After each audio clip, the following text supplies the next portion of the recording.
For that body, I use these little U-nuts, 1/4 inch, and this little flange head 1/4 inch bolt. And the U-nuts are stainless.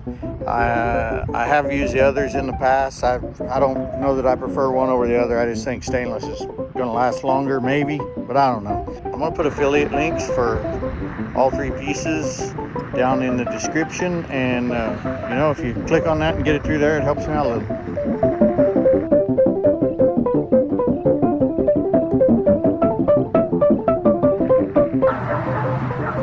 Without a doubt, there's still an incredible amount of dirt under and on that rig.